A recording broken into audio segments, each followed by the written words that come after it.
everyone, I'm Helen Elliston and I am excited and thrilled to introduce you to my latest book. Now, as some of you will know, this is the first Colorist's special effects book that I created about 6 months ago, and since then I've been working really hard, I will just put this down, really hard on bringing the second volume. So here we have Colorist's Special Effects Volume 2. Now inside here, the items in here are totally different to the items in the first book, and I'm going to show some of them with you and also share with you some of my original drawings that I photographed that went into the book as the my coloured version demonstration.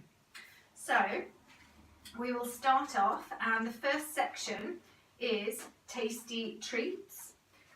So inside here we have step-by-step guides for creating lots of different delicious food items. So don't colour this on an empty stomach, you might be wanting to raid the fridge or the sweet drawer. We have apples. This is a fresh green apple, and as you can see, the same as the first book, I've done this in steps. So you know where to place the yellow, then where to place the green and the darker green. And I have also, in this book, I do right at the start the pencil that I have used, and I have noted the pencil colours and numbers. So if you've got that pencil set, then you can obviously follow it exactly, or if you want to change the colours slightly and have, well, not necessarily a purple apple, but you know, you can change the colours around. And also in the book I have this swatch chart. Now this was very kindly provided by Claire ED for me to place in the book, which is just to help you get the closest between Prismacolor and Polychromos, which seem to be two popular colouring pencil sets. Otherwise, what other pencils that you enjoy using, it might just give you an idea for a comparison of the closest colour. So, and then we move on to, we have cupcakes, and then delicious donuts, and then glossy red grapes. I'm just trying to see which pictures I've got here to demonstrate. Ice cream, and this shows you how to create those lovely little ridges. When you scoop the ice cream, you get lovely little ridges. And then also glossy chocolate sauce, yum yum. Tasty macaroons, which I've done in the pink colours, but of course you can always change the colours like I've done here to have different coloured macaroons. I'm really not sure, I can't see what I'm filming, my phone isn't reversed, so hopefully you I'm getting it in shot. Pumpkins, strawberries, and this lovely sweet. And just to show you, this is hopefully in shot, this is the original sweet I drew, okay, and that's the one that features in the book down here, and all these step-by-step guides with all the colours will show you how to do it. You might notice throughout the book I have actually included some French phrases, and this is helped and courtesy of a couple of people that have helped me to get the French, because I don't speak French. So thank you to a couple of people which I've mentioned in the book for helping me. And then, as usual, at the back of the sections is a colouring page, which you can either colour in the book itself, or if you want to slice it out of the book, then that's up to you. Then we have the next category, the natural world. This is the bouquet lights background, and I know from being in lots of colouring groups online, lots of people are interested in this, and I've seen some fantastic works. I know some people have asked me how to do it, so I've been working on this and come up with these steps to help you create a nice artistic background. I do have a piece, this one, which is one of the pages in the book, and I've done the background, hopefully I'm in shot, bouquet lights background in that piece. Then we've got lots of feathers, fire you know, because you might be doing a cauldron with fire for Halloween, or it's Christmas time, there might be fireplaces, you want to know how to learn to create a nice flame effect. The hibiscus flower, which is a really beautiful, pretty flower.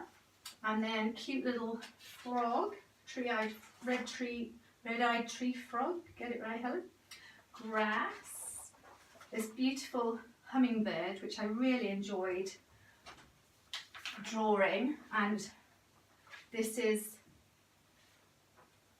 the original drawing. Obviously, you know, when I draw, I tend to draw the outline, and then I practice until I get it looking how I want it to look, and then from that stage I then break it down, kind of reverse engineer in a way. I don't know if you can see on here as a colour, I note the pencils that I use so that I can replicate it in these digital steps to make it easy for everybody to follow and understand. And then we have the ladybugs. I've got the example here. There we go, that's my final original drawings, and yeah, I think they look lovely. And you will notice on some of them, some of the guides, I do say at the end to put a white ink over, for example here, to take out the black guideline. I think that, you know, makes a difference, makes it kind of fade away into the background. And then in this book I've got leaves. I don't think I really had leaves in the other book. And this one is a lovely silver leaf, which I am pleased with. And yeah, that having a silver leaf, it's just something a bit different rather than green or, you know, a different coloured leaf. Multicoloured leaf here. And then here, healing gemstones. There's quite a few of these. And I do have some friends that are quite into healing gemstones and crystals. So I thought that's quite interesting, because if you've got some open shapes, for example, in my first book, I've done different ideas for gems and how to turn just basic circles into something exciting. Here you might find you might have a shape or a pebble shape in a colouring book, and it's just something different to do with it. So we've got quite a few of those. This one's quite bright and lovely, the sunstone. And then shells, obviously they're very popular in colouring books. It's nice to know this is the iridescent shell. So here are all the steps of how to get it looking that way. Turbo shell. And this is a sea foam and sand background. So that's fun to do. You will need a sponge and some white paint. But not everyone will have that, but those that do might find it quite fun to experiment, and some practice. Snow, yes, we're in the Christmas season, so this is how to colour snow on a roof, which hopefully you can then translate onto other colouring book pages. Again, more practice. And 3D shapes and objects, so we've got a lovely glossy silver anchor, a cauldron, so you can always, I know we're past Halloween now, but this is also a reference book, so you can keep this, refer back to it when it comes to October next year. Have a look of how to colour the cauldron and the flames. Crackle glass ball. This is a glass bottle, and then we have the do I have this glass bottle here? Onion domes. I've seen these a lot in colouring books, so I thought it was quite fun if I could show two different types and how to make the dome stand out and create a lovely colourful effect. Marbles. I did love colouring these. These two are mine. I've done them in different colours. That's a pinky one, red, or red and blue. So follow the steps. It might take a few goes to get it right, but keep going, and you can always just draw a circle on some scrap paper and practice on that. Plant pots with hearts, the skull and crossbones. I'm just trying to look down to see which more practice pages. Okay, then we have the glossy unicorn horn. I love this. It's just so cheerful and full of colour and really very easy to do. You can change the colours, choose whichever colours you like. A star, that's a 3D star, which I think will be handy. There's stars in lots of colouring pages. And more practice. And let's move on to, right, so we're on to metal and steampunk. This is an antique clock, and to get a bit of texture in it, I'm suggesting here to put salt into the page to start with, a bit like a rubbing. It gives a nice effect. And then we have this silver spoon. This is one I definitely did post on my Facebook page. That is the silver spoon I drew, which is, this is the original. It's slightly blown up just to be in line with the size of the other pieces. But this is my original silver spoon. As you can see, I note down the colours as I am doing it. More metal, so we've got cogs. This one's a brass tone metal. Again, I'm trying to, yep, it's here. That's the original one I drew. And a lock, another cog, a silver cog, copper, and there's a nice tip in here of how to create a sort of copper colour. And at the back of this is a scene for you to colour. Now I've not fully finished mine, but I've printed this off and coloured it and followed the guides, so hopefully you can get a sense of what that will look like when it's finished and what you can achieve by following the guides in the book. Now we move on to skin tone. So I've got lots of different types of skin tone, but I also have limbs, not just a face. So we've got arms here,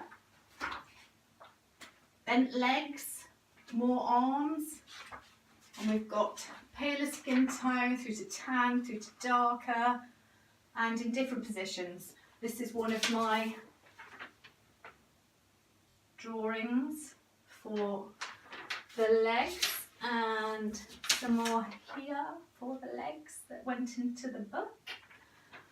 And if I flick over to the next page, sorry, hopefully I'm not out of shot. So hopefully that will be really helpful, having different views of legs and arms, and yeah, the face. So in the first book I had a full frontal face. This one's a side profile. This is again my finished original drawing. So that's what's in the book, and that is also on, it's like a show and tell. This is, so obviously I've coloured her. You've seen that before when I showed the bouquet lights. Yep, so, and then the dress. So I've got some fabric in here. I've mainly focused on fabric dresses. This is the original drawing for that. As you can see, I note down my colours that I'm using, and it looks, I think it looks lush. It's taffeta fabric, and it's like a turquoise fabric, but the pink just makes it pop. The pink makes all the difference. So if you're following these guides, I would really recommend definitely add in the pink. If you want to change the colours, fine. But yeah, the turquoise and the pink looks just brilliant. Okay, again, another dress. We saw that lady before at the intro, so you can have a practice. This page, I haven't done it as a step-by-step guide, but I know animals, pets feature a lot in colouring books, so I just thought it'd be fun to just get you to test your copying skills, you know, test the skills that you've learned. It helps you to learn to try and define and pick out what colours are used, and you know, just give it a go for fun. So that's a practice page for skin tone and fabric, and then here we come to the last page, which is, as I've already shown anyway, this page that I have printed off and coloured. So that's in the book, and then we get to the last, the back cover. There are also, if you look on my website, I've also put up some practice pages on there which you can click to download and then print off yourself, and then you've got more practice. And that's the same with this book on my website, helenclaireart.co.uk. You'll find there are practice pages to download and print off for this book as well. And I will be adding a few more practice pages because practice is good, it's fun, and you get some extra free colouring pages. So that's my book. So hopefully you'll all enjoy it, learn lots, improve your colouring, but most importantly, have fun. Thank you for watching.